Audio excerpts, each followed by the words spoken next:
الحمد لله نحمده ونستعينه ونستغفره ونؤمن به ونتوكل عليه ونعوذ بالله من شرور أنفسنا ومن سيئات أعمالنا من يهده الله فلا مضل له ومن يضلله فلا هادي له ونشهد أن لا إله إلا الله وحده لا شريك له في الخلق والأمر ونشهد أن سيدنا ومولانا محمدا عبده ورسوله وخاتم الأنبياء والمرسلين. أعوذ بالله من الشيطان الرجيم.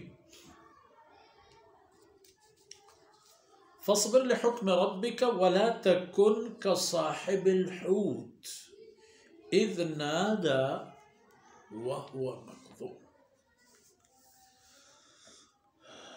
لولا أن تداركه نعمة من ربه لنبذ بالعراء وهو مذموم فاجتباه ربه فجعله من الصالحين. سبحانك لا علم لنا إلا ما علمتنا إنك أنت العليم الحكيم. رب اشرح لي صدري ويسر لي أمري واحلل عقدة من لساني يفقه قولي واجعل لي وزيرا من أهلي رب زدني علما وارزقني فهما ثم أما بعد. گرامی قدر بھائیوں بہنوں اور پیارے بچوں، اس سورت کی آیتیں اکثر ان لوگوں سے متعلق تھیں جنہوں نے اعتراف اور اللہ رب العزت کی طرف توجہ اور جناب رسول اللہ صلی اللہ علیہ وسلم پر ایمان کے بجائے کفر کا راستہ چنا.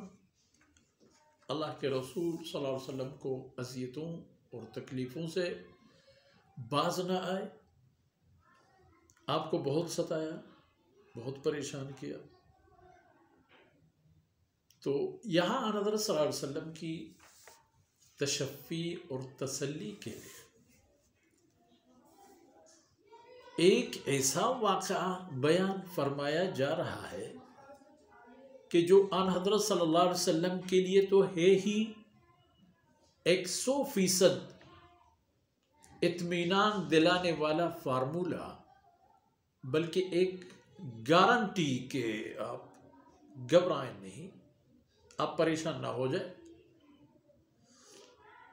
بلکہ ان لوگوں کے لیے بھی ہے جو آن حضرت صلی اللہ علیہ وسلم کے راستے پہ چلتے ہیں. انبیاء علیہ السلام کے راستے آ کر جناب محمد رسول اللہ صلی اللہ علیہ وسلم پر ختم، اور آگے اس راستے کا رہنما محمد رسول اللہ ہے. تو جو محمد رسول اللہ صلی اللہ علیہ وسلم کے اتباع کے انداز میں آگے بڑھیں گے، آگے چلیں گے، یہ آیت ان کے لیے بھی ایک سفارش ہے، ایک گارنٹی ہے، ضمانت ہے کہ اللہ کی بات ہو کے رہے گی اور اللہ کا جھنڈا ہمیشہ بلند ہی رہے گا. تو فرمایا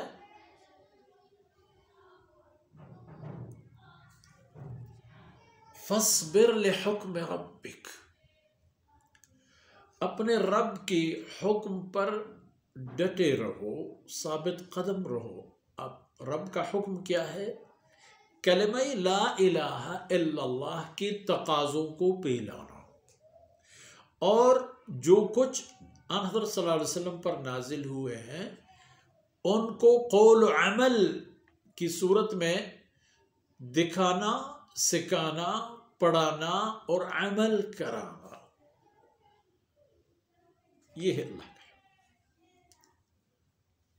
فرمایا جمع رہو، وَلَا تَكُنْ كَصَاحِبِ الْحُوتِ، اس مچھلی کے سے متعلق صاحب جو اللہ پاک نے ایک مچھلی کے ذریعے سے ان کو امتحان میں ڈال دی، اس پر ایک حادثہ آیا، تو اس آدمی کی طرح مت ہو جانا. اصل میں وہ سیدنا یونس علیہ السلام تھے، اپنی قوم کو اللہ کی طرف بلاتے رہے اور قوم انکار کرتی رہی۔ اللہ کے یہ برگزیدہ بندہ شب و روز اسی محنت میں تھے اور قوم شب و روز ان کے خلاف چلتی تھی، یہاں تک کہ سیدنا یونس علیہ السلام پر یہ وحی بھی آ گئی تھی کہ یہ قوم تباہ ہو جائے گی۔ آپ نے ان کو وارننگ دی اور کہا کہ جب تم لوگ ایمان نہیں لاؤ گے تو میں چلا۔ قوم کو چھوڑ کر چل پڑے اور رستے میں ساحل پر آئے اور کشتی میں بیٹھ گئے، اور اللہ کی شان کے ان کا اسی طرح چل نکلنا اللہ رب العزت کو ان کے لیے ایک امتحان بنانا تھا، اور اللہ رب العزت نے، بات چھوٹی کر دیتا ہوں، حالات ایسے ہو گئی کہ بالآخر ان کو کشتی سے اتار کر سمندر میں پھینک دیا گیا، لیکن چونکہ اللہ نکلتے وقت سے لے کر آخر تک ساتھ تھا اور اللہ رب العزت کو مراحل سے گزار کر کے ان کو دوبارہ اسی قوم کے رشد و ہدایت کے لیے لانا تھا، تو اللہ نے اپنے مخلوقات میں سے کسی کو حکم دیا کہ اس کو سنبھالو۔ تو اللہ کی شان کے ایک مچھلی نے سیدنا یونس علیہ السلام کو نگل لیا، تو گویا کہ نگلتے ہوئے یہ محفوظ ہو گئے اسی مچھلی کے پیٹ میں، اور اللہ کے حکم سے اس مچھلی نے ان کو لا کر کے کنارے پہ نکال دیا اور زمین تک پہنچا دیا، اور اللہ رب العزت نے ان کے لیے انتظام فرما دی، اور یہ حالت ہو گئی کہ بالآخر وہ دوبارہ واپس آ گئے۔ لیکن اس دورانیے میں کیا بیتا ان پر؟ اذ نادا،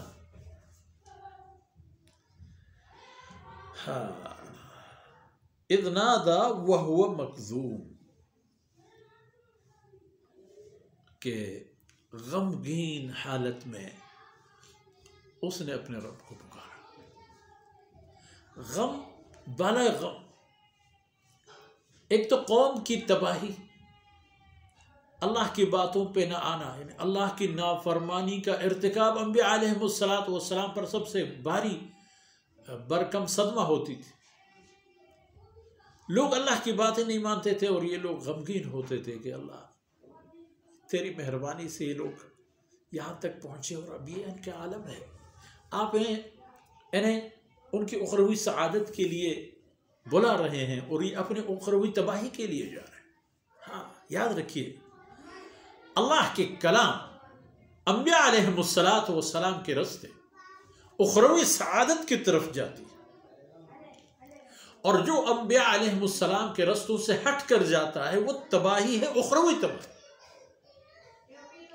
تو انہوں نے سیدنا یونس علیہ السلام کا ایک غم تو یہی تھا، پھر قوم کی تباہی، قوم ان کی قوم تھی، کون ہے جس کو اپنی قوم سے پیار نہ ہو، اس کے لوگ اسے غمگین نہ کریں، ان کی غم نہ کریں، ہے کوئی ایسا باشعور انسان؟ اور پھر انبیاء علیہ السلام تو آئے تھے انسانیت کو بچانے کی، اور اپنے آپ کے بھی مصیبت میں مبتلا ہو رہے، یہ سب غم تھے۔ اذ نادا وہو مکظوم، مخزوم کا ترجمہ کیا ہے؟ مغموم، غمگین، ملول۔ اور ویسے غصہ بھی نکلتے وقت غصے میں تھے کہ جب یہ بات ہے تو جاؤ، اللہ کے عذاب تم لوگوں کو ختم کرنا۔ تو لیکن نادا، اپنے رب کو پکارا۔